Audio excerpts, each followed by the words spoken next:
Welcome to the Courage Barbell Unlimited podcast with your host, legendary powerlifter and strength athlete, Chad Ikes. For most, the journey of strength starts in the gym, but should inevitably expand through all aspects of life. Join us as we discuss all things strength. Now, here's your host, Chad Ikes. Today, we have another great guest. We have William Charters, who has kind of a very interesting background. And so I'm just gonna hand that over to him and let him talk about his background a little bit and how he got into fitness and training folks and all that stuff. Thanks, Chad. So I was born in the southwest of England, in a city called Exeter in a county, Devon. So it's maybe like your Midwest over in America. Okay. So very sort of like rolling countryside. Everyone was physically active. There was no such thing as being unhealthy growing up. Everyone was some sort of athlete just by default. Just how we sort of grew up in high school. No one was ever sat still, you know. We were always playing hide and seek or climbing trees or playing soccer or rugby or something. Everyone rode bikes to get places. So just everyone at a natural level was just very physically fit. There was no sort of excessive eating or anything like that. We were just all I don't know, we couldn't sit still. Right. So I was a competitive swimmer at first. And then I got onto the track and started competing in track. So I was running the 3,000 meters. That was my distance. And then eventually, as I started to put on a little bit more size, under the guise of my father, who was my coach through all of this, I dropped down to 400 meters. But then I had a kind of a unique series of things. I guess I was a good swimmer, I was a good runner, and I was also fairly strong with my lift. So I could get paid to sort of do all that as a living by becoming a Wolverine Commando, which was like the highest level soldier that you could join. So I jumped into that at the age of 16. I joined. Wow, that's and then young. Yeah. I mean, like there was a very specific day I remember. I was 9 years old, and it was typical in England after Sunday. You'd have like like the Thanksgiving meal here in America. Yeah. Like we have that every Sunday in England. We call it a Sunday roast. And you kind of sit around with the family, and then you have your big lunch. And then in the afternoon, you always go for a long walk in like the country lanes. I don't know if you've ever seen them. It's just like spaghetti. It's just like roads that are just, they're single roads, and it's for two ways of traffic. It's kind of crazy, but it's very hilly and undulating. I mean, you'd always just go walking. And I remember one day I was out with my old man, and he'll be a good subject to talk about as this goes on. But we were walking, and this guy come running by, covered in mud, big heavy backpack on, holding a weapon. And my dad sort of pushed me back into the hedge and just sort of clapped him on and said, "Keep going, mate. It's about another 8 miles that way." I remember looking at my dad and thinking, like, what on earth what is this? And he saw my eyes light up, and he's like, "Oh, wow, okay. You were taken back by that." He goes, "Well, look, these are the sort of the highest of what we have here in the UK. These are the Wolverine Commandos." And he was thrown out the back of a helicopter, and he was told he had X amount of time to get that way. And I was so taken back, and I was like obsessed at that point. And my dad, it was just a big deal. He actually took the morning off work to take me into where they recruit these guys. So this is like Monday morning. And he took me in, and there was this big tall guy called Merv with a big mustache. And I was 9 years old. Again, my dad took me in and said, I've got a man for you here. He wants to be like one of you guys. And this guy shot up, right? And he looked at me and he went, "Show me your arm." And I went like this. And he went, He looked at my dad and said, "A few more pies, please, Dad." Because I was so super skinny. And he's like, "How many push-ups can you do?" And I dropped down and just started doing push-ups. He's like, "What about sit-ups?" And I started doing sit-ups. And you see that bar up there? Can you get up there and start doing pull-ups? I couldn't reach it. So I had to climb up the sort of side of this thing, shimmy along. And I just started doing pull-ups. He said, "You know where the post office is?" And I went, "Yeah." He went, "Off you go." And then he hit his watch, and I ran to the post office and back. And he went, "All right, we might better do something with you. So why don't you come back in a year?" And then after I came back, I did go back a year. And then this went on. He said, "Come back next year and next year." And then this went on all the way up until I was like 15. That's And then, really awesome. yeah, amazing. And then during that time, I joined, like they had like cadets, like Wolverine cadets. So that was a really profound part as well, because you got to play soldiers, and I got to be around, and it was almost like a filtration system. Like a lot of guys actually who were in that did end up joining and going through the training, which was really, really cool. So that's kind of how that happened. And then my plan was to actually join as an officer. I did all right at school, but my parents split when I was 15, and then life at home was just kind of, it wasn't nice. Um, so I didn't really have much going for me at home. So I was, my mother actually disowned me at 16, sorry. My dad was off just trying to survive at the time because my mother wasn't very nice to him. So luckily I had a job at Pizza Hut at the time, and I had a gym membership, and I was studying what they call your A levels in college. So I had everything I needed to sort of survive. So I could pay for my food. I had a gym membership. My training schedule was insane. The things that I was doing at 16 were just phenomenal. And I went to see Merv, that guy who I met at 9 years old, and I explained my family situation. He said, "All right, let's get you in the sort of rotation. Let's get you through the selection process."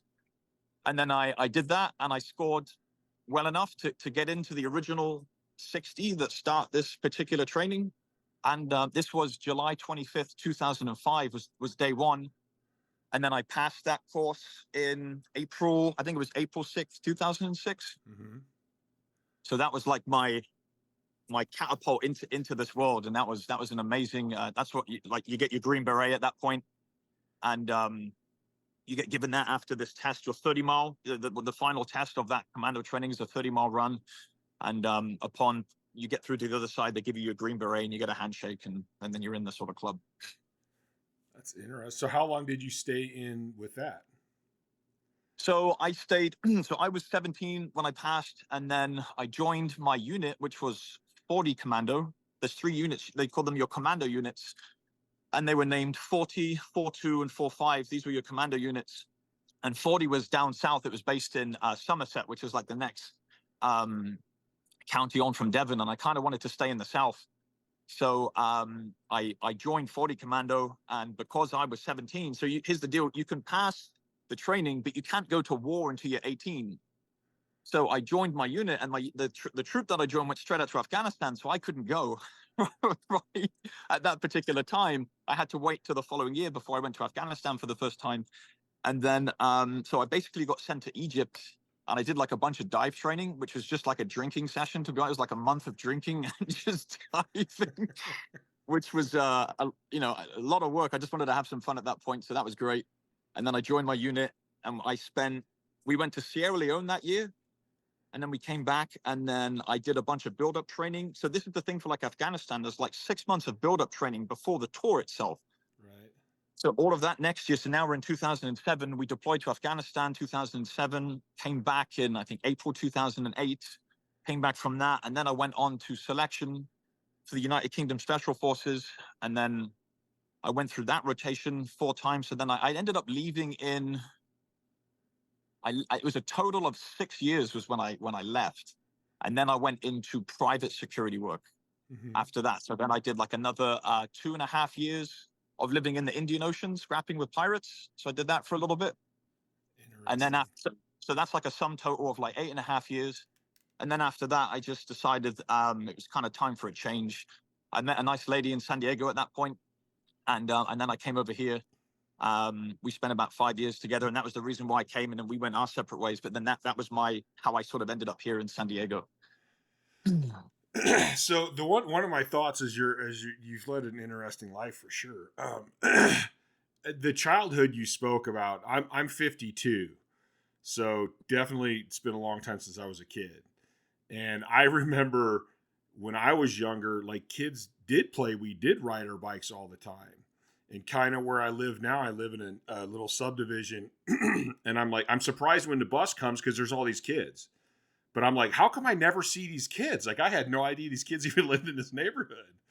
And so, like, what you're describing, you're younger than me. Now that you're in America, do you see a difference in, like, the youth in America now? Like, they don't seem to get it. I mean, there's great kids, because I love riding BMX bikes. And there's these great kids making great strides in crazy BMX stuff. But overall, I feel like our society just doesn't get out and get healthy like they used to. I think there's 2 things. There's like 2 forms of separation in that. I think there's the separation of geography. I think that plays a part in it. And I think there's the time that we live in as well. I think that plays a huge part in it. And then if you overlap those things, that can depend on how bad it is. Like here in San Diego, in like the mainland San Diego, you don't see kids anywhere except the island of Coronado, which is its own separate city. It doesn't come under the government of San Diego. Right. They actually have things right. They don't tolerate any bullshit there. So it's very safe for kids to walk around with their backpacks on. You see them just walking around. It's great. Like kids being kids again. Yeah. It's a very safe environment for them. But like here in San Diego, with just like what's happened over the last few years, just, you know, how bad things have gotten, it's not, it wouldn't be safe for kids to go out here, I don't think, which is sad. Also, it's quite built up and urban, but having done some traveling around this country, and I've gone to places, states like Wyoming, where it's everything that I described, where it's just amazing. Like kids that actually get to be kids. Because if any lunatic turned up, well, the whole town or village would go and oust that person, you know? Right. I think that's true. I think because I've lived in different rural areas growing up, and it's definitely more kids can get out more and do more in rural areas. Mm-hmm. Yeah, absolutely. Like where you have an abundance of just freedom, yeah, you know, and like you said, you know, rural areas where there's like, it's actually, you know, I haven't been back to England for a long time. It's been like over 11 years, I think, since I went back, but I did pop back when I was 24. Yeah, so that was 11 years ago. And even then at 24, I wanted to go back and see the woods that we used to play in. And those woods weren't there anymore. They were housing estates. Oh, yeah. So it was like, wow, I don't think I want to go back again, because I want to keep my memories, you know. I don't want to go back and have it change. I grew up in the Midwest in Missouri, and I've been back a few times, and every time I go back, I'm just like, holy cow. It's different. Everything has grown up. It's not like where I used to play in the woods and go run around and stuff. Now it's all houses or businesses, and like what I used to think was rural is just an extension of St. Louis now. Wow. Yeah. It's changing. It's changing a lot. But no, I'm very grateful for it. I'm so happy that I didn't grow up in like a big city. Mm-hmm. It was purely, I think, because of like the innocence, that like there was never any drugs or anything like that, and just like all anyone wanted to do was just play hide and seek. That's all we kind of did. Yeah. And then we would we were little shits. We'd terrorize security guards. We'd plan like attacks and like get ourselves covered in mud and sneak in. And then I was like, I think I want to do this for a living, you know? So I became a soldier. Yeah, I tried to I just went down and visited my great nieces, and I'm like, I took one of my BMX bikes down there, and so they're just starting to ride bikes, and I'm like, man, I'll stay outside as long as they want to stay outside, and just to get them active and get them playing and get them moving, and hopefully instill that in them for the rest of their lives. Do you know, it's like, here's a really interesting place, like have you spent much time here before in like Southern California, San Diego? Not a whole lot, no. It's a really interesting place. It's a freak show. Like here, it's like there's like everything is going on at once, and you'll see very fit, healthy, strong people here. You'll see extremely unhealthy people here as well. It's like it's everything. It's all sort of ends of the spectrum all happening at once. But I think one of the reasons, one of the things I was very grateful for growing up were just the role models that I had, and my father was like the top. Like, and just to watch him, my father was a competitive canoeist. He got into the Great Britain Olympic team for canoeing, and then he chased a few other things after that, and then he got into powerlifting, and then someone came along and spotted him one day and said, "Hey, you're pretty good. You should compete." And he told him to fuck off. He's like, no, I just want to be left alone. I don't want anything to do with that. And then this guy wouldn't stop harassing him and said, "Hey, look, I'll pay for everything. I'll pay for your competition entry. All you got to do is just turn up and do what you do here in competition, and you'll do fine." And somehow the guy wore my father down, and my dad, he turned up to this competition and won it. And then I think he liked that. So then he went to another competition and another, and then before he knew it, he was at the World Championships, and then he had the world record for squatting and deadlifting. For his age and weight category. My father died a couple years ago. He was 59, and he was just, every year he'd break the world record a little bit more just to piss people off, just so the next person couldn't come and do it. But he was an incredible man to grow up looking at that, right? To have that as I don't know, there was always a role model somewhere where I grew up. Even your next door neighbors were respectful. Like everyone was for you. It felt like. Right. It was like a positive funnel system that just wanted everyone to do well in life. Like the tide raise all ships. Right. Yeah. Yeah. Yes, That's exactly. so funny because I actually originally I didn't start powerlifting until I was 27. And I Wow. did it because I was living in a small town in Elko, and the guys at the gym kept coming up, going, "Hey, you need to do this." And then they're like, "We're putting on a meet," and I'm like, "Cool, I'd love to watch it." And they're like, "No, you're not watching it. You're lifting in it." And I'm like, "I can't lift in it. I'm not." They go, "Yes, you are. You're perfectly good." Wow. And then I did my Incredible. first meet, and I'm like, "Oh my god, I miss competing. This was so much fun," and just ran with it from there. Wow.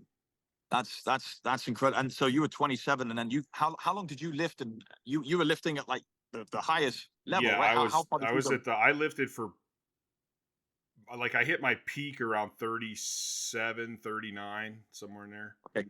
So it And you was were powerlifting, right? So it's just squats and deadlifts and bench pressing. yes, yeah. Wow. Okay. And Incredible. it was a blast. I love it. I mean, I'll live for the rest of my life. There's no way I'll ever stop. I don't know if I'll compete again necessarily, but you know, I always compete with myself, so. Right. How So did you do injury wise? I actually I had a lot of torn muscles, but I never my joints are fine, my tendons and ligaments are fine. You know, I still have my little stuff. I was dealing with a low back injury, but that was more because I was doing granite for a while and trying to Mm, train. And I have really, really bad sleep issues. I have narcolepsy, so my recovery's pretty shitty. Um, and I kind of my brain's stronger than my recovery. Sometimes I say, and I need to back down a little bit okay. to let myself recover. But yeah, I got through it all really good. But I was fortunate that when I started, it was one of the first sports where I actually admitted, like, I need some help. Like, I need to learn more. Where normally I'm just like muscle, just tough it out, tough through it, you know, get through it. And so I became a really good technician, and I think that helped me avoid a lot of injuries Mm. over that time. So then, how did you, after your military, you moved to San Diego? When did you decide, hey, I'm going to be in the fitness industry and I want to help people? Do you know, my whole life I've always been in what I would call like fitness. But honestly, that term today, fitness industry, just scares me now because of what I think it's like an ironic term because of what it is now, right? Mm-hmm. Like the health and fitness industry. Mm-hmm. I think it's like at least like the YouTube version. Mm-hmm. It's like the sex and drugs industry, really. I don't think there's much going on in terms of health and fitness, which is a shame because it's not even athletes that are coming through and standing up, right? It's just people that are it's like a modeling agency or whatever. I, Um, I do feel like one of the reasons I started, because for the people that are listening, this actually happened because I started following him on Instagram, and I think at one point we started messaging, and I'm like, hey, do you want to be on the podcast? And or something like that. One of the reasons I started following you was because it was like, hey, this guy's pretty like, how would I say, like straightforward and basic. Like, you're not pumping all this bullshit. You're like, hey, this isn't that complicated. You know, here's what you need to do. And I think that like the term industry is the one. I don't hate the fitness part as much as the fitness industry, the industry part, yes. because I see so much, and there's times where I scroll through Instagram and I'm like, oh my God, like I know why this turns people off, Mm, because you see, it's like everybody's just trying to make money, and they're going to yep. tell you what they think you want to hear to make more money instead of That's, actually like doing the quality and telling people how to get better, what they need to get better.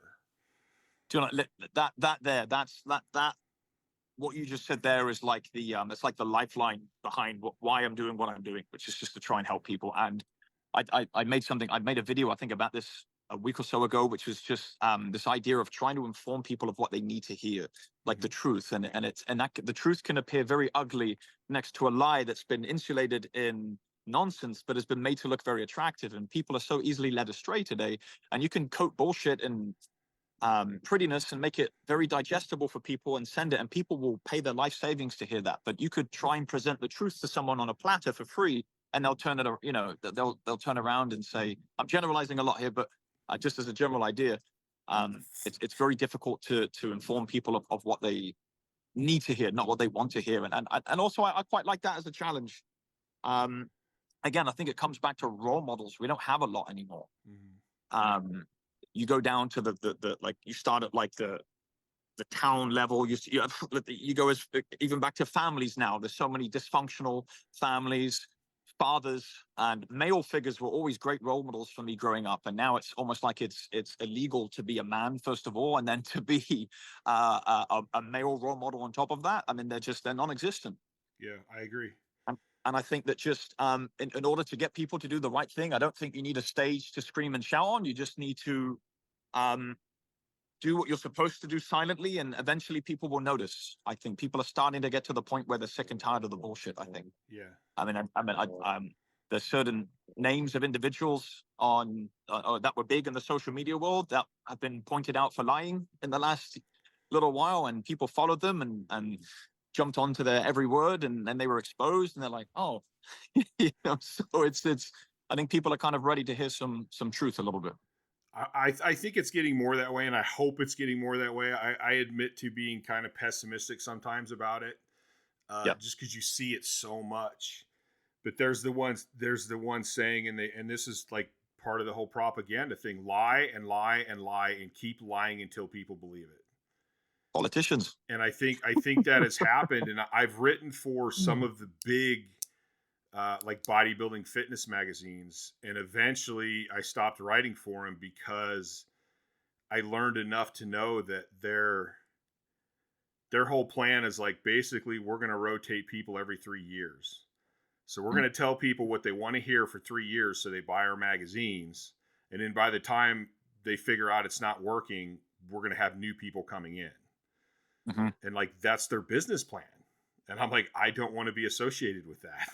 Like, I want to be putting out the newest, solid, real information. Even if people don't like it, if everyone comes out and keeps giving them good information, eventually they're going to go, okay, this is going to take a little work. I need to listen to these people.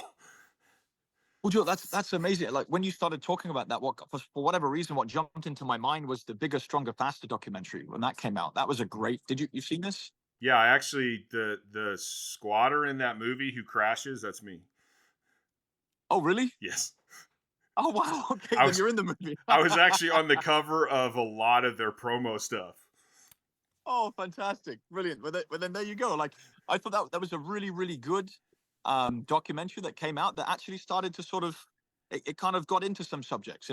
I love that it wasn't biased. It just said things how they were. Yeah. It wasn't trying to put a spin on things. It was literally, it just says, here's the information, do what you want with it.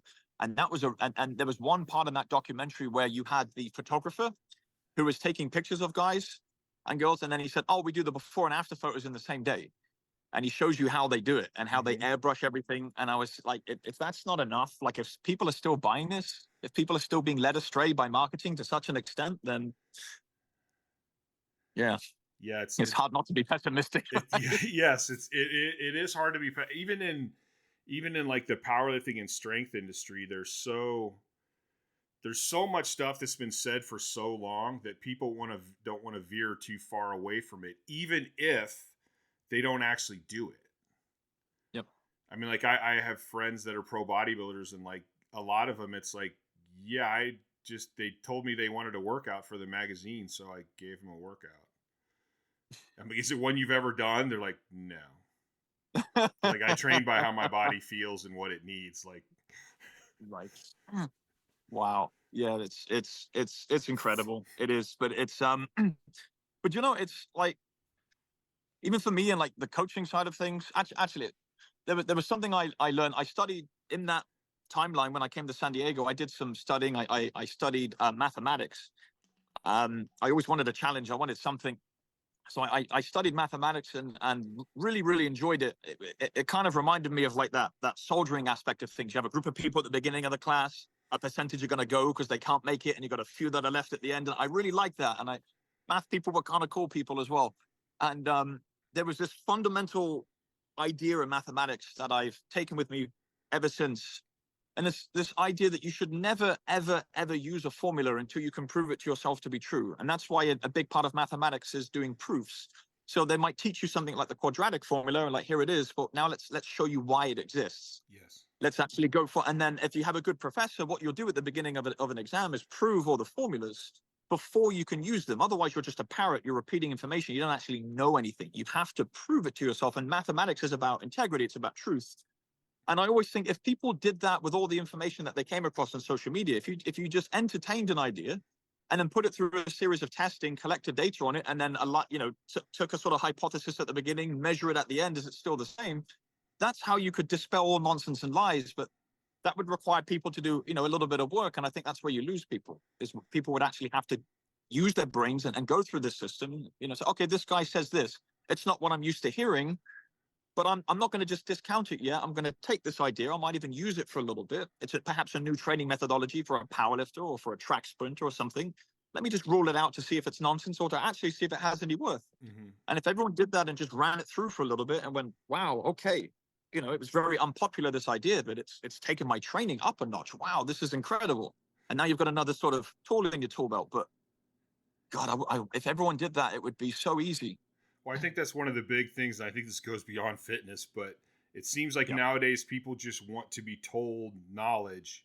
They don't want to learn how to learn. They don't want to learn how to think. Like I read a lot of different studies, and I'm getting to the point where I hate reading studies.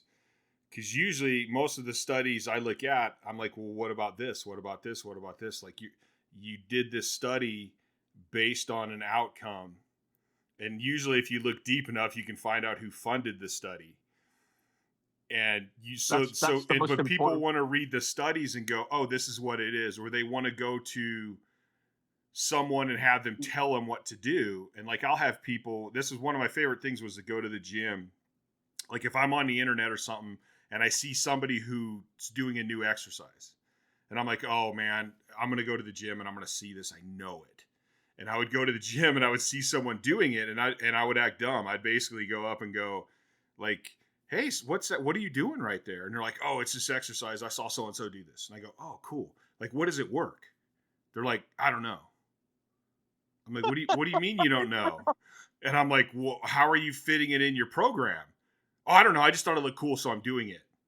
And I'm like, you didn't stop at any point to go, wait a minute, what does this work? Why would I be doing it? How would I add it? Like, there's no thought whatsoever. And I see a lot of people, I'll ask people, because I do I put on seminars and all kinds of stuff. And I'll ask people, well, why do you do that?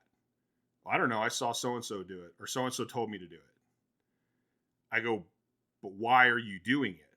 And like, they have no idea. We're like, if you come to my seminar and I change your technique, I hope to God when someone asks you why, you can go, oh, well, because if you do this, it gets more hamstring and it's more efficient in the structure of the body. Like, I try to explain to people, this is why I want you to do it, because I want to start them thinking and learning, Well, it's a self-pride thing as well, isn't it? Like if someone came up to you and asked you a question and you were caught short, it would be embarrassing. So you want to be like, if someone asked me, hey, why are you doing this? I want to be able to go, and that's the same as you, the people I work with.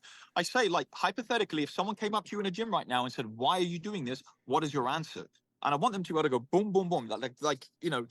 You must have an understanding of what you're doing. Otherwise, like, it's pointless. It's useless. I mean, how can you have any mind-muscle connection if you don't even know what muscles it's working? But again, you look at this, the people that are floating around on planet Earth and are doing these things in gyms are products of the education system. And the education system teaches you to be obedient. Mm-hmm. And it teaches you to think within inside a square. And it says, this is the parameters we want you to think freely within. But don't you go there thinking out here, because then you'll figure out how badly we're screwing you. And we don't want to do that because we want to feed you to the corporations that are going to really fuck you later on in life. So it's a little wonder why people aren't, thinking properly, because you're taught that it's illegal to think in school, mm-hmm. And I think that's a big part. I'm being a bit dramatic, of course, but there's a brilliant people and there's brilliant teachers and there's brilliant individuals within these institutions, but the institutions themselves are inherently corrupt, I think. And that's why we have what we have today. And like you said, going back to like the test, the studies and things, and there's academics now that build their entire lives upon study collection, and without asking the most important question, who funded the study? Mm-hmm. And I don't know what I'm allowed to and not allowed to say on your podcast, so I won't mention any names. Whatever, but like, if a picture, oh really? Oh, yes. Okay, excellent. Okay, well then, if Pfizer says they're going to run a vaccine, study and says that everything is going to be good and great, then, well, of course they want you to buy their product, so it's going to come out a particular way, right? Yes. You know, so it's like God, I don't And know. I think that kind of goes the same with the fitness stuff. If you know, if it's, what was the old saying I used to hear all the time when I was a kid? If it seems too good to be true, it probably is. So like if somebody's Absolutely. telling you, oh, if you train this way, you're going to lose 30 pounds in the first month and you're going to be in great shape. Like my brain's going, yeah, that's not going to happen. Right, but again, that's it. There's it's like what some marketing can do. It can prey on those what's the word I'm looking for? But like those fears that people have, you know, and it kind of it can get you to do you can the easiest thing in the world is to sell a dream to someone, right? And God, it's coming from someone else. And if you have some sort of perceived authority, if you have letters in front of your name, or if you have a lot of followers on a social media, people take that's like a legitimate reason to follow someone now, or to listen to someone, is just because of that. And I think that's a problem. And that's why I always say to people, never, ever, ever believe anything I tell you. Like, entertain it and go and prove it to yourself to be true, but never, Yeah. never believe me. Well, And if yeah, we get what I everyone's think that's thinking the of, best thing. Like when I got serious about powerlifting, and I decided like I don't have the knowledge I need. I need more knowledge. I started researching people, and like, okay, I don't, this guy I'm not so sure about. I don't think I want to listen to him. This guy, man, he's coached the people. He's done it himself. Like, you know, this guy's the guy I want to go talk to. And I was very specific about who. I mean, I would listen to anything from almost anybody, but depending on who they were, I would take it more serious. And even at that, it's like, okay, man, he explained it. This makes sense. Now I'm going to try it. Mhm. And Yeah, absolutely. I'm going to see if it works. And even when it didn't work, I would call that person up and go, "Hey, it's not working. I'm not saying your stuff's wrong. I'm saying maybe I'm doing it wrong. So can I ask you some questions?" That's it. That's the beautiful part of training. Then now you're locked into that dialogue and that exploration, which is Mm-hmm. what training's about, right? It's Mm-hmm. like I can teach something, or you can teach someone to something, the general idea, but we interpret information differently, and then there's that alone time you have to spend with it, as well, which is really really important. Um, Well, I think that it sounds like we're kind of on the same wavelength of like, I tell all my clients, you know, we need to learn to communicate together. Mhm. Because I can be the greatest coach in the world, but honestly, it's your body. And once you learn how to read your body, nobody's going to be able to read it better. So then Absolutely. I need the communication from you to let me know what you're feeling, so I can guide you through this journey, you know, Mm. to hopefully save you as much time as possible and not make the mistakes that I've made, and get you to the place that you're to reach your goals. But Absolutely. it's going to be a link between both of us. It's not just me telling you what to do and you never saying, you just going, "Okay, I'll do it. Okay, I'll do it." Yeah. No, absolutely. And my father used to taught me this incredible like warm up routine for anything, and it was just this ability to sit there and really dial in with yourself and see what you have to play with on any given day. And he would always say that you'll never have the same state of body twice. However you wake up with in the morning, like whatever you've got to play with on that given day, whatever is written on the gospel that you wrote on a Sunday evening in a comfortable environment, this is what I'm going to do this training week. On Wednesday, it says I'm going to lift this amount. Great, but how do you feel on Wednesday? That's why we go through this warm up practice where I can sit and go, okay, I've got written down that I'm going to do my heaviest deadlift today for whatever, for 6 reps. And then you get in and you start warming up and you go, hold on a minute, my hamstring's talking a little loudly to me. But the gospel said I should lift 6 times. It's like, well, I learned that the hard way of saying, okay, well, maybe it's not so much of a gospel. Maybe if my hamstring is talking, my body actually has the final say in things. And it took me about 10 years of lifting to figure that out. That That I should listen to my body before what I have written on the piece of paper. You know, I think I would have really liked your dad. That he was is in a yeah. that is such an advanced way to look at it. That I grew up in the Midwest, blue collar. My family is all working class. And you know, you took pride in the fact that you got a job done no matter what. And I approached lifting the same way. We're like, yeah, this is what I'm supposed to do. I'm doing it. I don't give a shit if I'm sick. I don't care. Like, I'm gonna get it done. And I learned eventually that like, yeah, it's not, you're not the same every day. And especially in powerlifting, what happens is people would be like, "Oh, this is my PR." Like, I'm an 800-pound squatter. So then they'll write the whole program based on, but I'm like, but you peaked specifically for that meet to be an 800-pound squatter. I go, you can't do 800 pounds every day.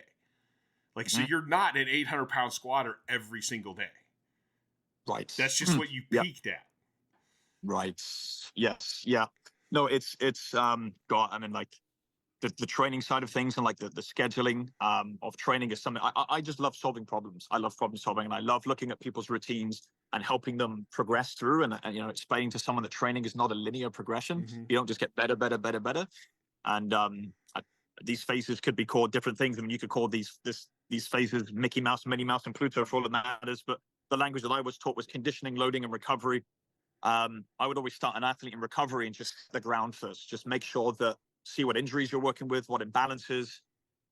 Start to suggest the idea, whatever it is. If they're a footballer, if they're a power lifter, whatever it is, step the ground and see what they've got to work with. Just what, do you know what I mean? Like if we're going to build a building, make sure the foundation is level first. Well, and then it's almost like when I have a new client that I don't know or haven't worked with, it's almost like I'd like them to just take 2 weeks off.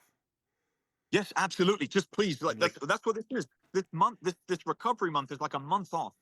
And let's just see let's look at some wax on, wax off movements. Let's look at the squat in its purest form without any weight. And then, because this person might be used to squatting 400, 500, 600 pounds, but hold on, let's take the weight off and let's see what we do. Oh, wow, okay, we've already found an imbalance. We should probably work on that because that might be stopping you to get to 650 pounds if you're at 600 right now. And then once everything is good and we've dotted our I's and crossed our T's, we can go, okay, well, let's step into this conditioning realm now, which is where you would take the idea, whatever they're training for, and make it unnecessarily difficult. So if they're already a seasoned athlete, so if you're training the bench press, you'd add some issues to the bench press. Perhaps you could strap some bands around the bench press or some chains, or make it a little instability. Just do something to make it a little bit more difficult. You could take away some of their food. You could deprive them of sleep. You could dehydrate them a little bit. You could add some stresses in their lives. Line up all their ex-girlfriends after a training session or something and just have them greet them all one at a time. Generally make their life a little bit unpleasant for a month. And then you step into the loading phase, and then we remove all of the issues and give them all of the food, all of it, like a plant. You deprive it of all the things it needs and then put it in the sun and water it, it's going to blossom. And then that loading phase, naturally, they go up, right? The training progresses to a point. And that plateau effect starts to come in. And then just before the plateau effect, we back away and we go back into recovery. So let's say we gained 10 steps of fitness. In recovery, we might lose 3 steps, but overall we gain 7 steps. And then, we start the whole process again. And that's this. So training like kind of goes up, peak, drops, and then up, peak, drops. And like you're saying, that the peaks of those loading phases, you can start to measure and make predictions for competitions and things like that. Yeah, and it's linear. If you step back far enough, it's linear. Yep. But the closer you get, there's a lot of ups and downs. Like this. Like every power lifter, all the best power lifters I know, we all have stories of like, yeah, that 500-pound bench took me a year to get past. Like, I mean, because it peaks. It isn't always, you're not always going to get better. And maybe, I mean, I could never get all 3 of my lifts to grow at the same time. Like my squat would be doing awesome and my bench should be so-so, or my bench should be doing awesome and my squat would be so-so. Like I could never get them to all grow at the same rate at the same time. Well, I think that's training naturally. There's only so much energy and thought that you can put into something. So I've always been a believer in develop one, maintain the others. And then if you can develop one aspect and maintain the other 2 or whatever it is, then then progression is like this, right? You kind of lift each one up at a time. And as long as the distances don't get too big between them, then you're okay. That's interesting, because that's actually what I did. I always had like, okay, main focus is on my squat. I need my squat to go up. And now these 2, I want them to try to still go up a little bit, but that's not my focus. My focus is on this. And, and that's most of my career. That's how I did it. Because like you said, there's so many things that affect our body. And I think this is one of the things people don't seem to understand. Everybody wants to think about the gym. All they want to think about is their training. And I'm like, but training's such a small, minute amount of your week. Like you need to be eating, you need to be sleeping. I mean, if you don't recover, you don't grow, you don't get stronger. Yeah, I mean, I there's 168 hours in a week, and I spend 3 hours and 45 minutes of it in the gym. Yeah. You look at that as a fraction; it's very, very small. Yeah, And it's small. But people are like, what it's exercises do I need to do? What training yeah. program do I need to do? Like, But are you know, you something sleeping I and eating? Oh, it's amazing where the spotlight has been placed, and something that I people kind of find humorous, I think, when they hear it at first, but I mean it in a really sincere way. I always ask people to date their exercises, like really get to know them and get to know a weight. Like if you get to 225 pounds on the bench press, stay there for a year and really get to know it. Like date it, take it, like really just understand it at a really intimate level. And if you do that, when you make that jump to 245 or whatever the next progression is, like you've gotten to know that previous weight really well. And it'll make the next weight a little bit easier. But it just seems that most people are led by the want to lift heavier. Mm-hmm. And I think, like anything in life, if you place the focus on that, it's almost sabotage. The seeds of its destruction are woven into that thought process. Like if you're just focusing on wanting to lift heavy, if that's your entire thing to do, then it usually ends in disaster. If someone just falls in love with the sheer practice of what they're doing, heaviness of weight just accompanies the natural process of doing what you love. Well, I think I kind of did this looking back on my career, and I know a lot of other powerlifters that have done this. Is we get so focused on we got to go heavier, we got to go heavier, and then a year or two down the road, you start looking at your program and you're like, dude, I'm not doing any conditioning. I'm not doing anything beyond like 3 reps. And like all I'm doing is lifting heavy. Well, Mhm. in order to be good at recovery, you still got to be in some sort of shape. Mhm. And if you're Yep. not working on all the other different muscles and you're just pounding this one heavy movement all the time, like it's going to leave you with weaknesses that are going to break. That was literally I've had so many of is injuries. I'm sure you as well, and just all of my injuries came as a result of most of them. There was a couple of accidents, but all of my injuries came as a result of like imbalances, Mm-hmm. like the vast majority of them, and especially I say that there was a couple of exceptions. One was like the United Kingdom Special Forces selection process, where you have huge weight on your shoulders and you're running over the mountains, and that trash, like my back was trashed, and um, I still have weakness from that. I'm sure of it. So I had to learn to rebuild those weaknesses, and I also have extremely tight hip flexors. Naturally, I have very, very tight hip flexors. So I can never do enough glute supplement work, Mm-hmm. and hip stretching. And as a result, I've always had lower back. I used to have a lot of lower back injuries, but now it's just it's more like tenderness sometimes. Right. Yeah, I'm actually So going those. through. I had a company installing granite, so I'm carrying stone. I'm bent over, fabricating sinkholes, and just destroying my back. And then I'm still trying to train heavy, and then with my recovery, and I ended up tweaking my back, and it took me a long time. I'm like, man, every time I go heavy, like I'm hurting, and I'd get up in the morning, and man, I look like I had scoliosis. And I know a lot of really smart people, and I got a lot of people looking at me and talking with them and stuff. And eventually, it turned out I had like one of my QLs got tighter than hell, and then the other one started getting weaker, and then like so all these, and then my glutes were starting to everything just kept changing and changing. And eventually, when I figured it out, I'm like, that's it. I stopped squatting for a while. I started really looking at my unilateral flexibility when I was stretching, and I'm like, oh my god, like this glute is so much tighter than the other one, and this hip flexor's tight, and this QL's tight. And it wasn't until I started releasing those, getting them stretched out, and then and I'm starting to squat again now, and like I only squatted like 400 pounds for like sets of 5 yesterday, but I got up today and I'm like, my back's tired, but it doesn't hurt. Like for a long Wow. time when I would squat, the next day I was hurting. And So it's such a simple thing, and I'm like, man, I've been doing this for years. Why couldn't I figure this out sooner?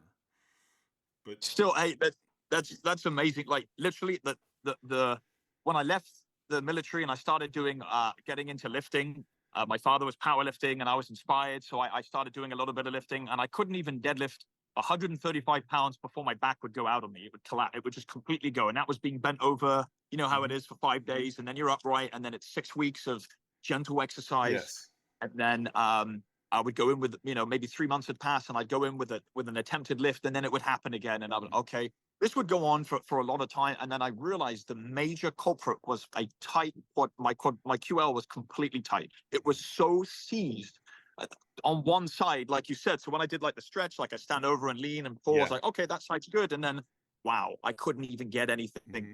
And as a result, it caused one of my hips to be higher on one side. My SI joint was all out of shock. And then I went to see a guy who just yanked my leg once. It was the closest to blacking out I'd ever come. Like when the guy yanked my leg, and it was like a bolt of electricity went through me. And then I started lifting 135, 225, 315, 405. No problems. Yeah. No problems at all. I thought I was finished. I thought I would never be able to lift. And I just said, oh, it's that past military experience. It destroyed my back, of which it did cause some damage, but it wasn't the major issue. It was just imbalances. Yeah. It was just tight. And then the longer you let those go, even in your instance, then one glute gets tighter, then one hamstring gets tighter. And then as those ones get tighter and you try to train them, the other side's doing all the work and it's getting stronger, which is creating even more of a problem. And then like, we're like, oh, I feel good. I'm walking around. I'm fine. But as soon as you load a little stress on it, bam, it's right back to where it was. Yeah, it's so interesting that like something so small can cause so much pain and like just mess everything up. And that's where I think with a lot of lifters, when they get so focused on just their training and they're just training heavy all the time, like they're not noticing these things. If you go back and do some unilateral work, and if you're stretching regular, you can kind of start paying attention to like what's going on. Like, hey man, all of a sudden, man, my split squat's getting super strong on my right leg, and it's my left leg's not doing very good. I wonder why. Well, that's what, like my warm up now is. It's so I'm kind of naturally quite a regimented person anyway. So I have like a symmetrical practice that I go through. My warm up takes probably about 20 minutes. And I don't include a 5-minute walk. I park my car 5 minutes away from the gym. I walk in, so I'm kind of warm. I ditch my bag. I go through some foam rolling, and then I go into a mobility sequence, and then I go into those unilateral stretches. So I go into like a runner's lunge stretch. That's the first thing. Then I'll go into a like the figure 4 stretch, like the glute medius. Mm-hmm. Then I'll go into a very specific QL stretch. And then after that, I'll do a supine twist stretch on each side. And I know that even now, just like when I do my supine twist stretch, it's not the same on one side as the other. I can always easily adjust on one side, but there's one side that's very stubborn. Yeah. And then after that, I go into actually some like preparation exercises. I go into some exercises that wake my like transverse abdominis up. Very basic wax on exercises. They're not attractive exercises, but like the dead bug pose where you just kind of lie there, send one leg out, just to get my transverse fired up. And then after that, I'll go into some glute bridges, just so I can get the action of pulling my hips through and actually getting my glutes to do the work, which is the most amazing cut and paste drill I found. I learned so much from feeling that movement that I could cut and paste into the deadlift. That feeling of the hips coming through and pulling the glutes through, which takes some of that strain off my lower back. Then I'll do some one-legged bridges, and then I'll just go onto my hands and knees and just those like kickbacks, like hip extensions, and then making sure that really they're very basic wax on, wax off movements, but to feel what's going on, can I get the same amount of glute engagement on my right side as I can on my left? And if I can't, if something's not working, I'd be a fool to go in and try and lift heavy on that particular day, because there's going to be a disastrous outcome. That's two things that came up while you were talking there. Like the dead bug and the bridges. Like I see a lot of people like, oh, I can do that. And it's like, yeah, but you're not doing it with the intent. And you're doing a dead bug and your hips are twisting. Like you need to brace and hold that stability. And it's like trying to teach people the intent of an exercise can be super difficult sometimes. Honestly, like I'm in Pacific Beach in San Diego, and there's all these like pretty ladies everywhere in yoga pants, and now I am doing my exercises, and I'm soaked in sweat, like drenched, like an animal. I'm sure people think I'm some sort of lunatic, like before I even get into my lifting, I've already soaked my t-shirt through, because it's just there's so much like thought, just the stretches and these movements. I'm like, okay, I guess it's a warm up, so I'm definitely warm and I'm ready to lift. Yeah, it's almost like I tell people, like, make it hard. Like, I want you to make that exercise hard. You want to have so much intent and so much mind muscle connection, and that you're Yep. like every little bit of that movement, you're actually focused. And again, that goes back to knowing, wait a minute, what am I working here? Why am I doing this exercise? Well, do you want to, it's again, I take this from the concept of mathematics. Like you get into the third semester of calculus, they start talking about this stuff called component form, where you take complex ideas and you break it down into individual components. You address the simplicity stuff and then you reassemble it. I guess you could, like, if you were fixing a clock, if there's a broken clock, it's very complex, but you take it all apart and you get this cog and you sharpen it and then you put it back in and, oh, now the clock works. It was a simple solution to the broken problem. And then the same with training it. Like I take these deadlifts and whatever, and they're just complex versions of the simple movements. And when I go through that linear sequence of preparation exercises, I'm memorizing thoughts and feelings. So I'm memorizing as I go through that. And then by the time I go into my deadlift, I'm in like a trance. I don't want to talk to anyone. I don't want anyone to disturb me because I've currently got those feelings memorized and I'm about to assemble them together. So when I get like the most worrisome, not worrisome, but the most the sets that are the most difficult for me when I'm warming up are the lightest ones. Yes. Like the first couple, the heaviest set is actually always fine, typically. Like there's work involved, but like by that point, the thing is assembled itself and it's on working on all cylinders. Those first couple sets, that's where I know what's going on. That's where I know what I've got to work with for that day, and it's building the thing, you know. Well, it's kind of like did you ever hear of Ernie France? He was a legendary powerlifter bodybuilder. And he was one of the first guys I heard. He would say, treat the lightweights like they're heavy and the heavyweights like they're light. Wow. That's perfect. And yes. It was the treat the heavyweights like they're light. That one kind of bothers me because it's like, no, you still got to focus on it. But I think what he's saying is just like, don't let the weight get in your head. But when you're warming up, don't just act like it's a warm up. Act like it's the lift. Like focus, have intent. And that was one of those things I learned early on that I truly took to heart. Yeah. Well, especially something like squats, where there's actually almost like a flexibility component and a mobility component to those first couple sets where you're not quite as warm, you know, and it's like, and that's honestly, most people get hurt lifting lighter weight. Yes. Heavier weight because they're not paying attention. Right. Yeah. It's like crossing a road when it's busy, huh? Or when it's not. It was funny. Something else you said, and I might have said this in one of my other podcasts lately. When I was coming up, you know, I had that blue collar, like get it done mentality. And I started talking to all these like world class, you know, the better I got, the better people I got to meet. So like I'm to the point where I'm not great, but I'm going to competitions where I can meet some of these great guys. And so like some of the top guys are like, yeah, if I go in and my back feels kind of weird, I don't do it. And I'm like, what do you mean you don't do it? Like you do it later? You mean you warm up more? Like, what do you mean? They're like, no, something's off and my body needs more rest. So I go home. And I'm like, this like just blew my brain apart when I was coming up. And then it kept happening. Nice. I kept talking to these guys I looked up to and they're like, yeah, if something doesn't feel right, you got to listen to your body. Like, I don't care what your program says. What is your body saying? Well, would you think that it's better to be raised that way and then to listen to that rather than to be raised lazily and then to be encouraged to be motivated? Do you know what I mean? Like if I went through all that military stuff and there's no way I could have just put my hand up and said, hey, I don't feel like doing it today. My body's a little bit tight, right? It doesn't work. So it teaches you that ability to drive, right? And like you, and that's saying that idea that you were raised with, it gives you that tenacity.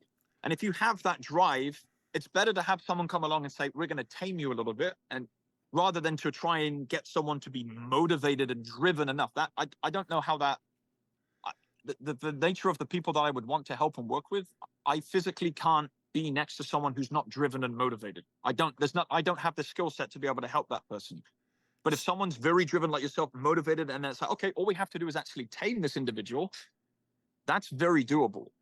Oh, that's I've never actually thought about it in that way. But I would agree with you. I think it's better to like grow up with that tough, get it done attitude and then have to pull back later. And I actually think about like if I have a young kid, if I'm starting with a young teenager, like I can push him. First of all, his recovery is going to be crazy, especially if he just hit puberty. And, yes. You know, he doesn't have the skill to really push his body. So I can push him really hard and he'll recover. So it's kind of like I want to push him hard and I want him to grind and I want him to be tough and go.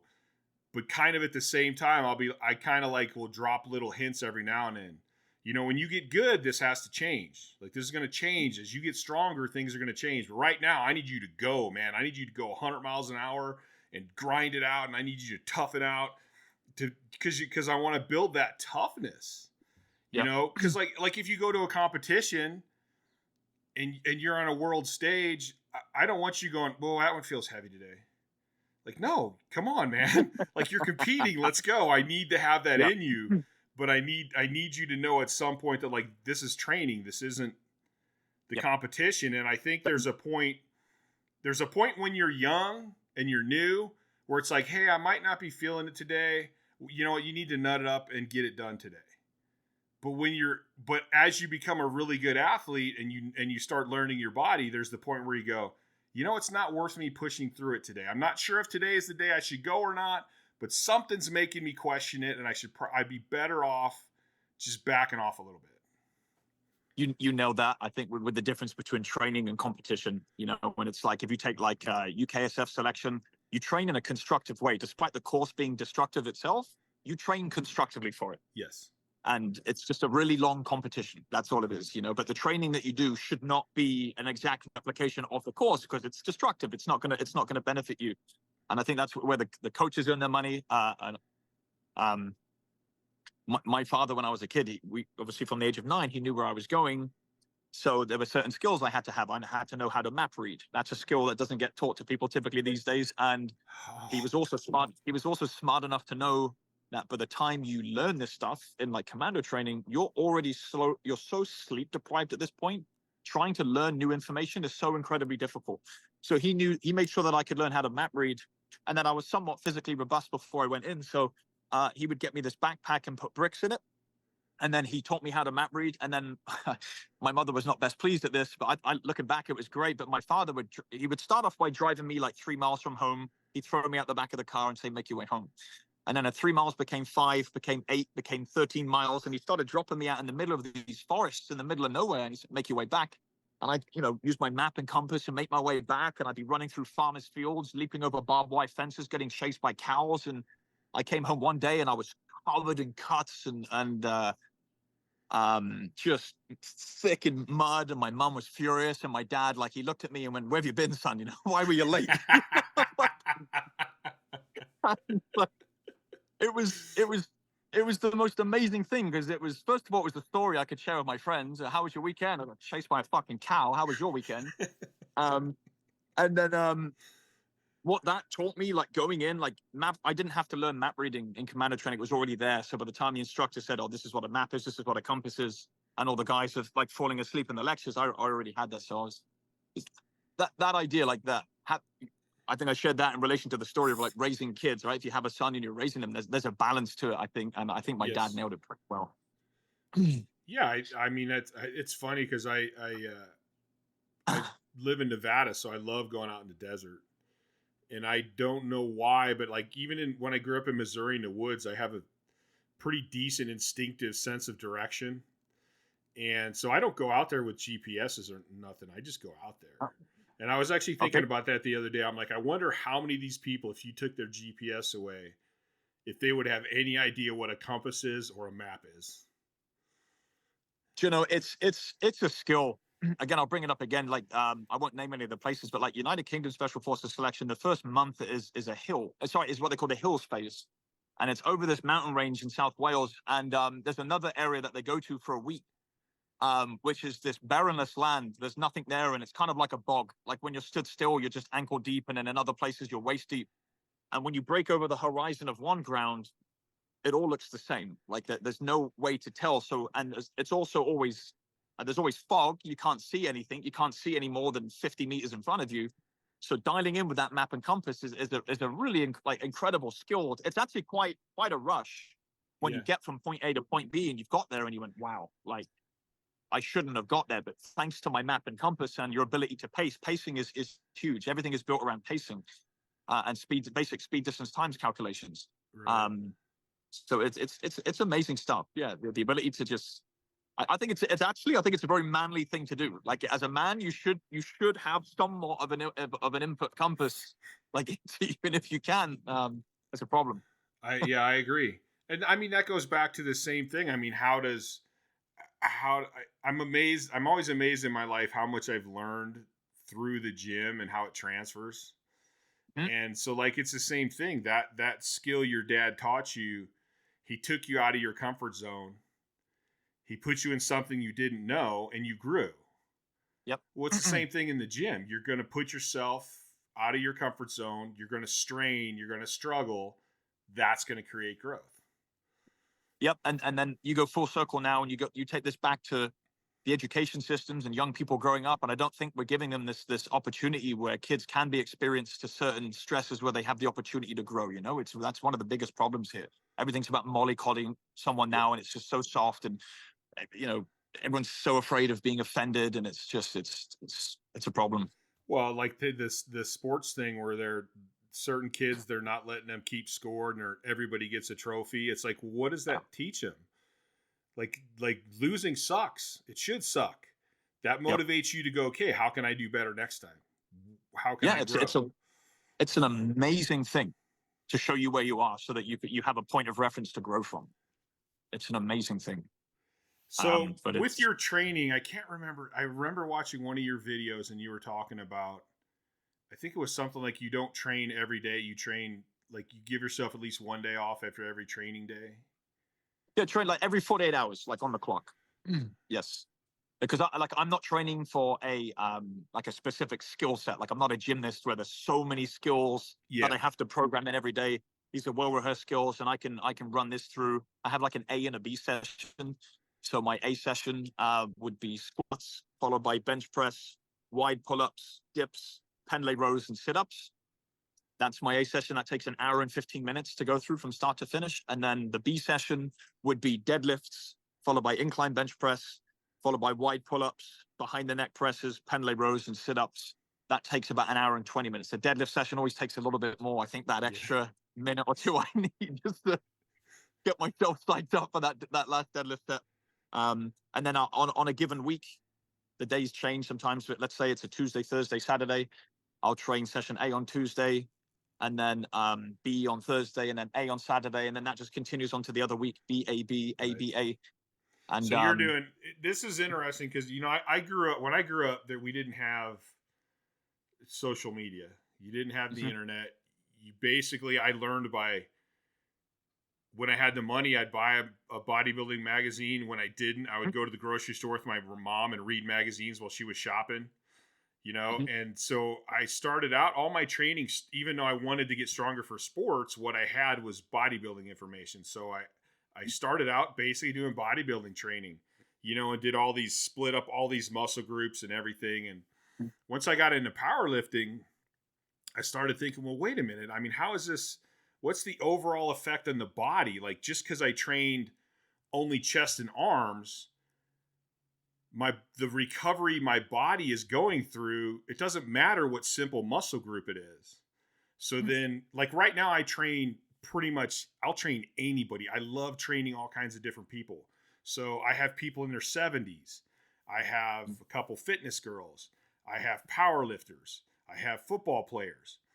And so even with my basics, say my 70-year-old people, we're trying to get quality of life.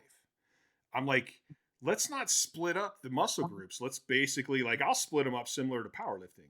Like, let's do upper body push movements. And then the other workout is going to be lower body squat movements, which still, both of those work the whole body if they're performed correctly. And I go, that way we're not interrupting the recovery process. And we're giving the body plenty of time to recovery. And everybody's like, oh, you need to do this many exercises per muscle group. And I'm like, yeah, but if you're bench pressing right, you're working your triceps, your chest, your shoulders, your back. Like you're already working everything. Yeah, it's amazing. It's this idea of I think it's very destructive to look at individual muscles, especially when you're looking at movements. Like you say, the bench press is a full body movement, and it's going to apply stress on the entire body. Just to view an exercise as a chest exercise or as a lat exercise or whatever, Again, if you're a bodybuilder, I think, again, there's a place for it. If you're using drugs and you're in the bodybuilding world and you're breaking your body parts down and you're driving nutrients to them and breaking the fibers down and you're in recovery all the time. If you're constantly in recovery because you're held together by anabolic steroids, I think it's a very effective training methodology. But if you're not using drugs, I don't think it works very well. Well, honestly, I don't know that I would say it's any different with drugs. Like, you can get away with more being on drugs without a doubt. But I think the same philosophies that work for drug free would work when you're on, from my experience. Sorry, there was a leaf blower came by then. Could you say that again, please?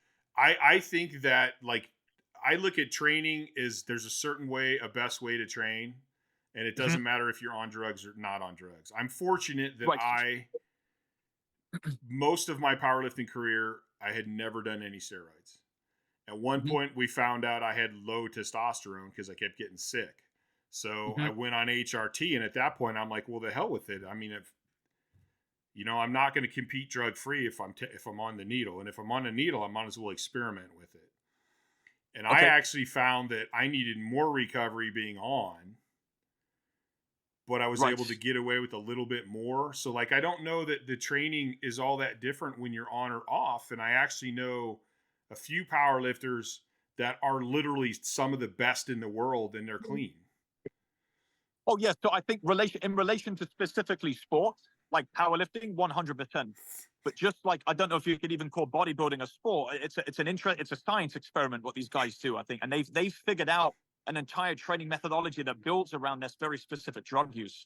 And I think bodybuilding is just a world of its own. It's more, they're not assessing performance, they're assessing aesthetics. Yes. And they can bend the rules, and they've studied this to such an extent. Like, people like Dorian Yates are brilliant, men that have gone through so much and have stood up and explained it so well. I think that like he's someone I would even go as far as to consider it like an idol of mine. Dorian Yates, just a brilliant man. But bodybuilding is a strange world of its own, I think, and it's I don't think there's anything wrong with wanting to be a bodybuilder, but I just think that it comes down to, like I said, self-experimenting with different ideas in training and having that time to say, I'm going to try this methodology. Did it work for me? Yes, it did. Excellent. Let's explore this some more. Opposed to, again, people standing up on social media platforms and saying, you should train this way, you should train this way. Yeah. And all this conflicting information. Whereas if people just took ideas and said, oh, I'm going to try this routine, I'm going to try push-pull legs, I'm going to try broken down body parts, I'm going to try full body training, I'm going to run each system through for 12 months, I'm going to collect all my data and then compare it all. Yeah. If everybody did that, they would be able to find the most effective strategy for them. But again... But even at that, do you think it changes? I'm sorry, as in... Like, what I did to bench 400 pounds was not what I did to bench 800 pounds. Oh, so training is an organic thing as well, isn't it? It depends on like training is never still. Do you know what I mean? And like I say, that's down to the individual, I think, to constantly, when you get to a point, because your weaknesses are always changing. Yes. And your strengths are always changing. And like I said earlier, this idea of like dating and exercise, date 225 for a while, because when you date 265, it's completely different. Yes. It's a completely different feeling. And that's why training it's the same as business. Business strategies have lifelines. What you use to get to this salary works, and then it's obsolete. And now if you want to earn the next salary, you have to come up with a brand new strategy. And training is the exact same way, I think. Yes. There's a strategy, it's going to get you to this point, it doesn't work anymore. Now you have to find a completely new, different strategy that's going to get you to this point. Yeah, because I think as we all age, so age is going to play a factor. We all get bigger and smaller, which is going to play a factor. Like, I mean, yeah. And then, like you said, and then there's always, I mean, to me, I like powerlifting is chasing my weak link and making it stronger. That's training. Like that's what it is. It's you're always trying to figure out what's the weak link. Let me fix that. Then you're going to have another weak link. Okay. Let me find, and I tell people, that's why I want people to learn and understand training and not be told what to do. Because the faster you can figure out and fix your weak link, the faster your gains come. You said it perfectly. And that should be training for every sport. Yeah. If you're a tennis player, if you're a kayakist, if you're a rock climber, if you're a powerlifter, as long as you're working on your weakest links, like you'll always get better. Mm-hmm. And it's like if you're an Olympic lifter and you're clean and jerking and everything's going well, and then all of a sudden progress halts, It's like, okay, let's pause. Let's see what the issue is. In the world of soldering, I've been thinking about this analogy a lot recently. When you're learning to use a weapon system, you go through these things called your IA drills, your immediate action drills, and you're all up in standing up in a line, and you have your weapon system, and the instructor will say weapon firing right, weapon stops, and you drop down and you look at the position of the cock and handle, and then they'll say the cock and handle is fully forward, and you carry out the relevant drill. The cock and handle is fully to the rear. You carry out the relevant drill, and I think training is very similar. Training is going well. It's like weapon firing right, weapon firing right, weapon stops, and you have to stop and look at your training and look at the position of the cock and handle and see what the relevant immediate action drill is, and then you go off. You run that through, you fix that weakness, and then you're back up and running again. You're making progress, stop. And it's just having that idea and that creativity, right? Like, it's like type A people are some of the worst people to enter a training realm, because they want to be shown a rigid structure and they want to follow this forever. And I was like, well, that's not going to work. That's going to get you to this point. You're going to run into a problem. Then you're going to have to be creative and problem solve. And then you're going to have to form another training strategy. And just people aren't willing to go through that, I don't think. Like they want to be told what to do all the time. Yes. And it's not. It's just not. And like I tell people, I go, when you're new to this, the window's wide open. And I call it the window for error. The window's wide open. No matter what you do, you're going to get better. But the better and better you get, the smaller this window. If you're trying to get lean at 20% body fat, almost anything you do is going to help. If you're trying to get down to 6 from 7, it's small. If you benched 225 and now you're at 800 and you want to go to 820, it's a small little window right there now. Yes. And so, like, the more you do it, the better you get, the more you have to start thinking and listening and paying attention to what's actually going on and understanding what's going on. So the rules go away almost. The better you get, the more that rigid structure is going to fade away. Yeah, it becomes almost a Zen kind of thing. Yeah, it's the same with, I think, in almost all disciplines, all areas of, or whatever it is, whether you're studying as a classical musician, as a mathematician, as a martial artist, as a powerlifter. It's the same rule. Like, the better you get, the more that you find those answers are actually in here. At the beginning, with the guide is showing you what to do, but as time goes on, you can't look outwards for answers anymore. You got to go inside, and that's what's beautiful about the journey, right? It's an intrinsic experience. You're learning, you're growing as a human being. You learn something in your strength training. You problem solve a particular task, and you go, wow, I could use that same mindset in my business or in my relationship issue or whatever it is. And it's just, there's something really magic. Like, I've always been fond of that. Like, I can't. Soldiering was a very short time of my life. I started at 16 and I left when I was 22. But I learned so much from that soldiering world that I'm able to put into this world, into my training, into my general just life, tough stuff, and it's been great. And exercise does the same, I think. Yeah, it's interesting to me. I look back a lot and I try to talk about a lot because, and especially with my younger lifters, I'm like, this is life lessons here. Like, this is going to make you a better human. It's going to make your life better. Like, there's so many things that connect, and I have so many other hobbies. I love archery. I love shooting. And like, there's all these similarities. I actually, one time, my brother's a horse trainer. And so I've went and watched him train horses before. And I'm like, holy shit. Like, the similarity with him training horses and me training people. Like, it's this whole artistry. I mean, it sounds funny. But it's like this whole artistry that you're like helping the person. And it's the same thing with the horse. You're just trying to get the horse to relax and go, listen, here's what we need you to do, man. You be calm. I'm in charge. You calm. We're going to work this out. And I mean, it's like, there's just similarities that are so crazy. Something about leading a horse to water? Yeah. Well, that's the hard part, is like, as a coach, and I was actually talking to one of my clients the other day about this. I'm like, the hard part is I'm going to see you 3, maybe 4 hours a week. So you can come in here and I can be on you and we can have great training sessions. But if you're not eating, if you're not sleeping, if you're not managing your stress, we're not going to make the gains we could make. And like, that's still a hard thing for me to accept as a coach. But that's why I only see people once a month. what I do is I have a group chat where men get to support and talk with each other. And then every Sunday we have a group Zoom meeting where they can ask questions. And I really like the idea of just like how we all learned ourselves is by spending a lot of alone time. We had great coaches for short periods of time, but especially for things like it's different if you're preparing for a competition, if you're at the world stage and you need to see a coach more frequently to really like hone in and harness certain things. But if you're the average individual who's just trying to be healthy and just trying to be generically fit, like I think community is really, really important. But I've just noticed how dependent people can become. And I would hate to think that someone would become dependent on me. And that's why I kind of like scaring people a little bit. Like, here's the information. Now I can't do anything with you unless you go and make a bunch of mistakes for a month. And then we actually, we have a lot to talk about. And I don't just leave them like, oh, you're in the shit, you're on your own.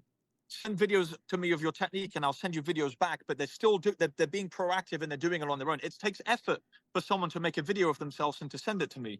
Well, that's great because now I know that person is invested. They're willing to do that.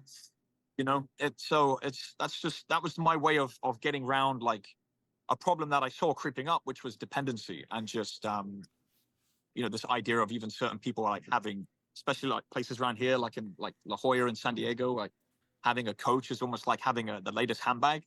Yeah. Like it's like what's the word? It's just like an extra thing, Well, I've thought about that before. People are like, well, my coach is a world record holder. And I'm like, I don't want, like, that's not what you should be proud of. You should be proud of your successes and gains that you're making. Like, I don't need to be a trophy. That's it. There you go. That's the word I was looking for. Yeah. Trophy wives want trophy personal trainer. Yeah, that's it.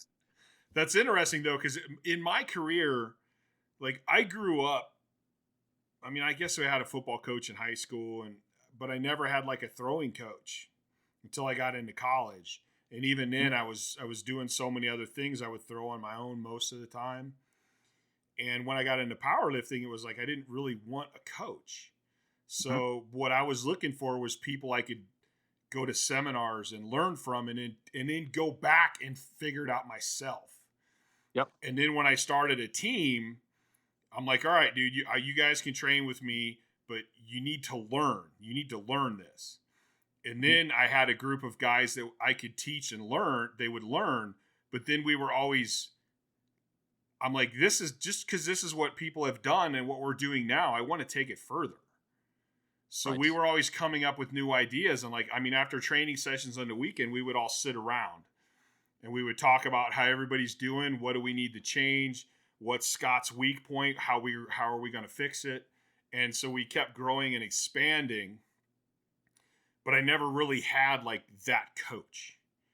And I think that was actually a better thing. Like you're saying, it forced me to learn and understand more. And it forced me to keep growing and keep looking to keep reaching further in my goals. It comes back to that mathematics idea of proving it to yourself to be true. Like a million men before you may have come to this understanding. You didn't come to it on your, like, you're not the first person, but the fact that you came to it on your own means it's going to stick forever and that you have respect for it. Yeah. And that's even the way in which I coach and work with people, is I don't want to give, and people get upset with me, especially on Instagram, when people reach out and they want answers. I'm not going to give you the answer. I want you to figure out the answer by yourself, because it's a good feeling when you figure out a problem. Wow. Okay, I get it. And it gets your confidence a little bit. And now you go looking for more problems to solve. And then you're independent. You can figure it out. So that reminds me of, I've told this story so many times. Basically, my first really seminar that I went to and paid attention to was Dave Tate, who owns Elite FTS. Okay. And so I ended up, I'm running a program and I'd run into problems and I'd call him up. And I'd be like, hey, Dave, man, like this is happening. Like everybody's overtraining at this point. And he, just like you said, he would never give me an answer. Yeah. He would go, well, okay, yeah, that makes sense. Like, what are you thinking? And I go, man, I think we're overtraining. I think we need more recovery. And he's like, well, I mean, what would you do to fix that? And I'm like, well, I have these couple of options and that I'm thinking about. And he's like, all right, well, why aren't you trying them? And so I'm like, fuck you, Dave. God damn it. Point taken. I got it. And, so he would just kind of like lead me to where I needed to go without ever telling me. And Yep. yeah, that was the best thing to build my confidence to go, hey, listen, Chad, you're on the right path, man. You just got to trust yourself, you know? I think that happens in all group, like whether it's medicine, soldiering. They want that. They want people from all different kinds of backgrounds to come together who look at the world differently and can problem solve differently. And if people have a good system of communication, like that's why community, I think, is really important. Like you do the work on your own, but to unite once a week and have a debrief. Hey, how was your training? What did you do this week? I've been running into lower back problems. Oh fuck, so did I. Let's talk about this. Let's try and hash it out. And then you come and go, wow, we got an idea. Let's run with this for a week. And then, oh shit, now it's even worse. Well, that's all right. Well, at least we can cross that off and say we can put that in the note box. But let's explore these other ideas. And it's that collaborative idea of coming together and problem solving together that's really, really important. And yeah, that's actually a really good idea. I have a small group of online clients, which I'm hoping to grow at some point, where basically I write programs once a week. I'm like, you have to send me videos. Then I make a video critiquing all their exercises and what they need to work on, and I send them that video back. But it would be really interesting to get those guys together and have their own little powwow where they can talk, and go through that. Because I mean, and then part of it is, like, how are you feeling? How do you think you're feeling? If you think you're feeling that way, how was your nutrition? How was your sleep?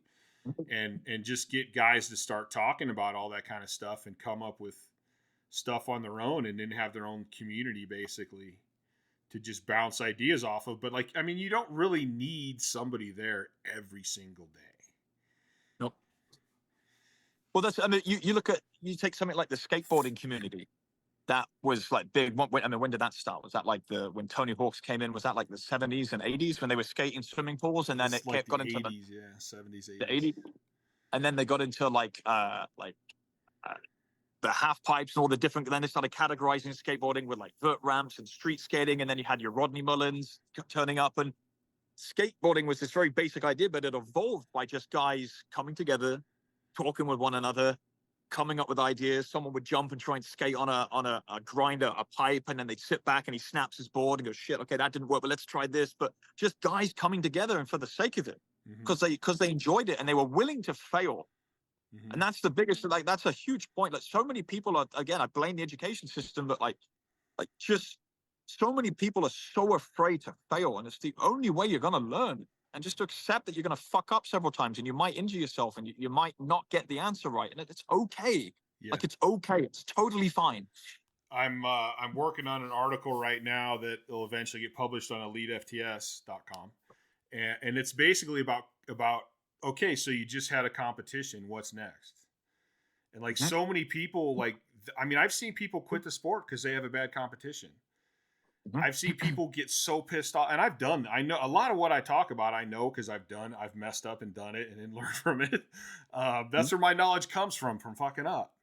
But I just wanted to write an article and go, listen, if you learn something from that competition and it's going to make you better, then it was a success. Like what is a failure and what is success is actually our perception. Like my training partners used to laugh because I would come into the gym with a huge grin on my face, and they're like, son of a bitch. They're like, you dreamt up another exercise, didn't you? And I go, oh yeah, and we're doing it today. And like, so all the things I dreamt up with and tried exercise wise or training program wise, I mean, it's probably a small percentage that actually worked out like I wanted. There was a bunch of them that kind of failed, but those failures are what led to the ones that worked. So in my mind, they weren't really failures. Right. Well, it comes down to that falling in love with the sheer practice of doing it. And that essentially that Rodney Mullen, again, there's an amazing quote where he talks about, if you're doing something for the clapping of the audience, like if that's the reason why you're doing something, for medals, for the cheer, then what you do will become like very boring very quickly. Like if you're doing it for the win, if you like, eventually you're going to be left with an emptiness inside of you that you're going to really struggle to fill. You have to do it for the sheer love of it. And then, like you say, if you turn up to a competition, however you're categorized, whether you won, whether you were last place, if you just love, and it's very easy for me to say that because I know what it's like to go into competitions and to win things and to lose things, and no one wants to lose anything. But the idea as Yeah. such. If you love what you do, then it doesn't matter. That's where I think for me, it's all about, it's a lesson. It's learning a lesson. Yeah. And if you look at it, I listened to, what is his Master Xia Young He of the Shaolin Europe. And he said something the other day that he's like, we all need to understand that no matter what we do and no matter what we practice, we're going to get older. Yes. Like life is going to change. And if you put all your focus on, I'm this physical person, at some point you're not going to be that physical person. I plan on being in great shape when I'm 80 years old. But I tell you what, if I'm 80 years old, like it's not going to take a whole lot of weight to be impressive because I'm fucking 80 years old. I'm not going to squat 1,200 pounds at 80 years old. It's not going to happen. But that's okay because it's the process. Right, exactly. It's like if someone identifies themselves as the person who lifts this much weight, or if you're the person who belonged to this soldiering unit or whatever it was, like it's part of your journey, but it's not the all-encompassing you, right? Yes. It's not all of you. It's a part of you, and it's amazing to have had that once upon a time in life. If you whatever, deadlifted or squatted an insane weight or whatever, and like you say, are you going to be doing that when you're 80? Probably not, but it's okay. Yeah. Yeah, it's who you are, and you're the guy that enjoys the journey. You're the guy that tests yourself, and even like you going back, you kind of remind me of my father actually in a way, because you're like, oh, I'm gonna start learning math. Like my dad's 75, and he like just got his ham radio license, and like he's always looking for like something that challenge him that's different. And he has a bad knee. Yeah, he can't do the physical stuff he used to do. So he's switching to this other stuff. Yeah. And I think that's the cool thing. Absolutely. Yeah. Whatever. If it's in your nature to be challenged, you'll always find something, whether it's a love for Sudoku in a newspaper or something like that, whatever, it's like, if it's adding to your character, then I'm all for it. Yeah. Yeah. So stuff. with training, what are some of the biggest mistakes that you see that people are making? God, I think the biggest mistakes are probably the mistakes that I made myself. No, I think, to be honest, that God, the biggest mistakes that I see other people making, just not honestly. Let me give this some proper thought a moment. I think just the not understanding that training is an organic and like breathing organism itself that changes, and that people are just looking for an answer. And I think that's in all walks of life. They just want to be told what the answer is to training. Like, this is like, in order to achieve X, you must do Y. But it changes. People think there's a magic exercise. People think there's a training routine that they haven't discovered yet, that no one's told them. Or there's just there's some magic pill or trick that's going to save the day, and it just doesn't exist. Still to this day, the vast majority of people, I think, think this way, and I just wish people would just stop looking on social media for answers, and they would just commit to a practice, test it, collect data on it. Did it work for you? Great, keep doing it. Did it not work? Even better, not to do that anymore, or at least to shelve it for the moment. It might come in handy later on, but right now it doesn't serve you. Find something else. And to identify what are your goals. You can't go into the gym and look at everyone in the gym and assume that everyone is training for the same thing, right? You might have a gym that has power lifters, Olympic lifters. There might be golf players in there, which is why they're stood on a Bosu board doing weird and wonderful training, But like, people need to just go inside themselves and center themselves, figure out what it is they want, and then be willing to do the work to get there. I think you said a couple interesting things. I think goals are a huge one, and I think that's a multiple part where it's like, actually set what you want. Like, don't go, I want to lose weight. Okay, well, how much weight? Right. Like, do you care if it's in fat or muscle? Are you trying to get leaner, or are you just trying to get less weight? And then I think one of the biggest problems I see with people making goals is they're very unrealistic. Right, absolutely. Yeah. And I think if you have an unrealistic goal, you're setting yourself up for failure. If you have a reasonable goal, or even have a goal and go, listen, I know this would be my perfect goal if everything goes perfect, but I know it's not all going to go perfect. So this would be my goal. Right. And even like, even with that, just find this is a huge one actually that I think, find something that you actually enjoy doing, and don't just try to do what the internet tells you should do. Like, weightlifting is a lot of fun for me, but I understand that perhaps other people, that's not, it might not be their bread and butter. They might not like it. They might be better suited because they like to dance. So dance might be the answer to their question, or rock climbing, or kayaking, or tennis, or whatever it is. There's so many sports out there, and you shouldn't just do what the social norm is. Not everybody wants to go to a gym. Not everybody wants to, train in this particular way. And if people just did what they loved, and I think there's enough sports and disciplines, and God forbid, make your own at the end of the day. If there isn't, like, find something that just makes you happy and do it. And then at least then first of all, you're loving the process and you're not going to quit. Right? It brings you happiness. And second of all, you're not necessarily going to be too focused on an end goal. Just do it. Do what you love doing and do it forever. I think that comes down to I'm a very mental person, as in, like, I think all the power comes from the mind. And I think you need to, if you're mentally strong enough, you can make yourself do anything. Yep. So, and I mean, you do all the studies on placebos, the placebo effect. Like, the human body can do crazy things when we believe it can. Yep. So I think with people's mentality, it's very important. So even in terms of weightlifting, I've been in a room with 20 of the strongest people on the planet. And we're all competing, and I look around at everybody, and we all train different. So how can I possibly, with a scientific and logical mind, how can I possibly say there's one right way to train? Mm-hmm. So when I have a client, especially if it's like if it's a quality of life, like the people go, I want to be healthy for my life. I go, okay, well, how would you like to train? Mm-hmm. Like, I'm one of those guys, I love training heavy and crazy, but if you train heavy and crazy, you need more recovery.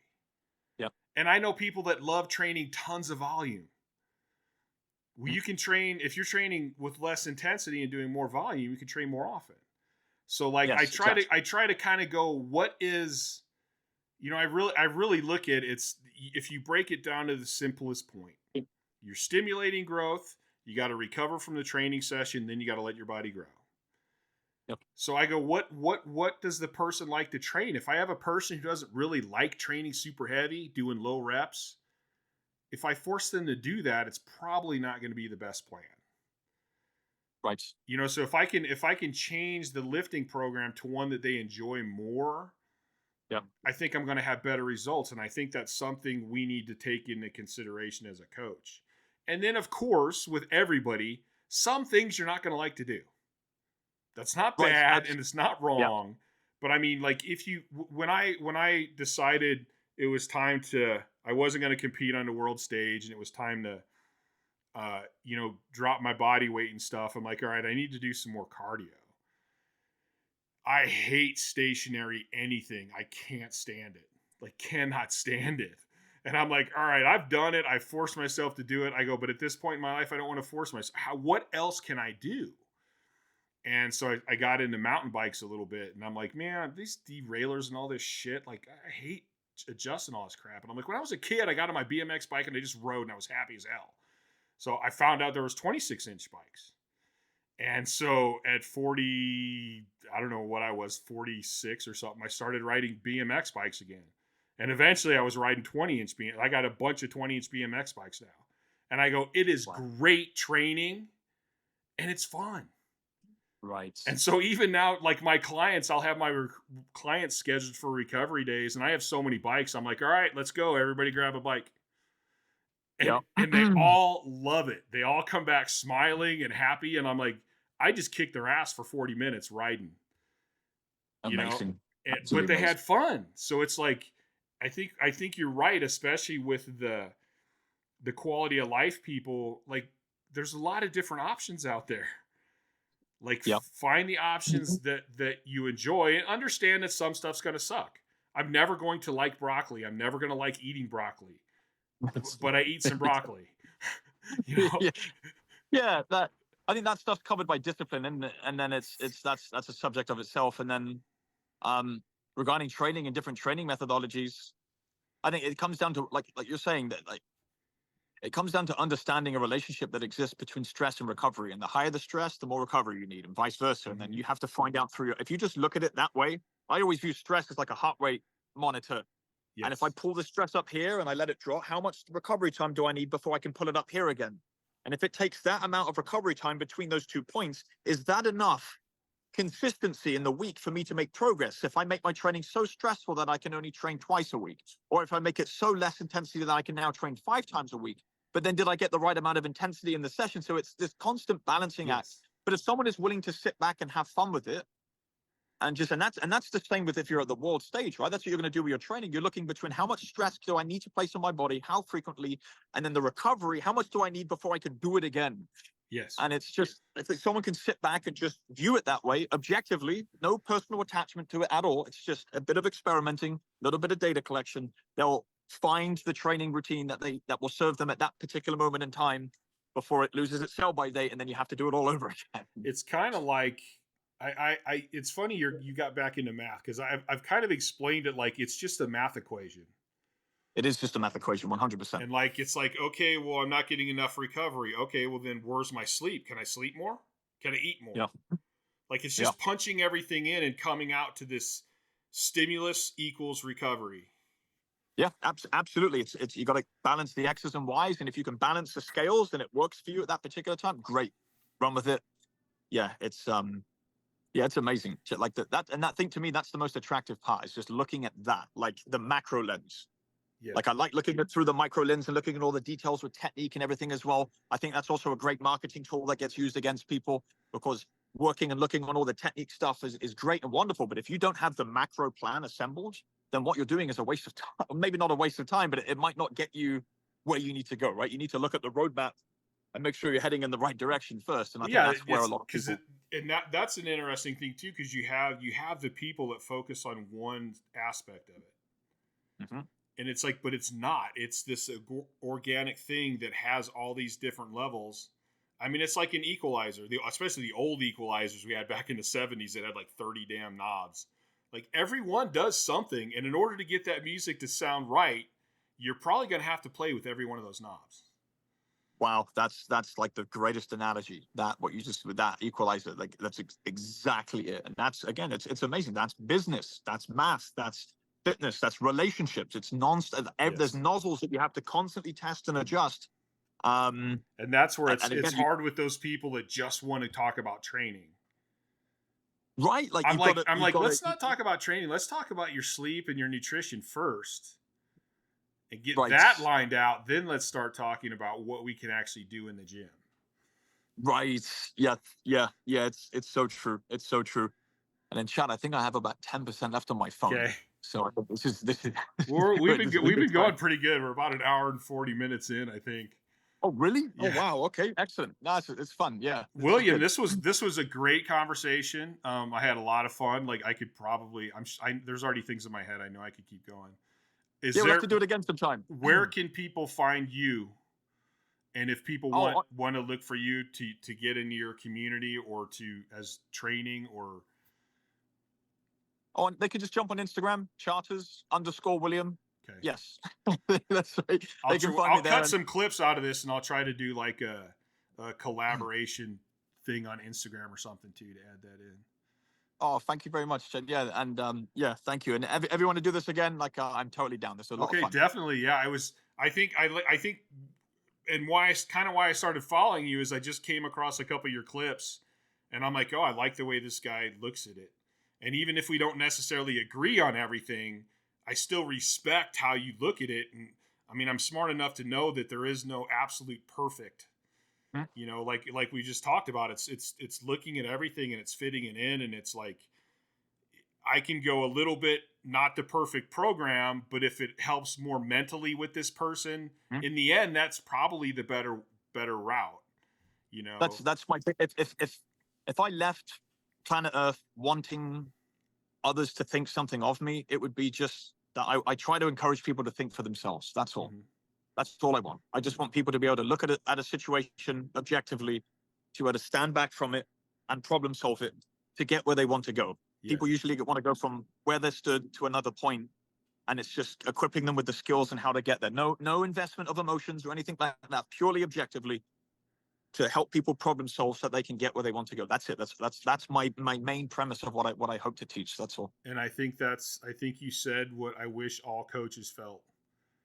Like, I want to help you get to your goal. It's irrelevant to me what I get out of it. I want to help you get here. And however we can do that is how I want to do it. Yeah, exactly. Yeah. Absolutely. We might have to roll our sleeves up and get our hands really dirty, but I'm all in. Let's go. Awesome, William. Thank you very much for being on. I'll definitely have you on again at some point. Thank you, Chad. Great conversation. I think this is going to be a great podcast. Oh, thank you. Yeah, and now that we've had our first one, there's so many other chapters and things we can go exploring and talking about. Definitely. All right, Excellent. Sir.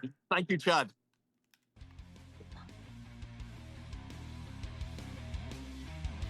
Thanks for listening to the Courage Barbell Unlimited podcast. For more information, please visit CourageBarbell.com. Until next time.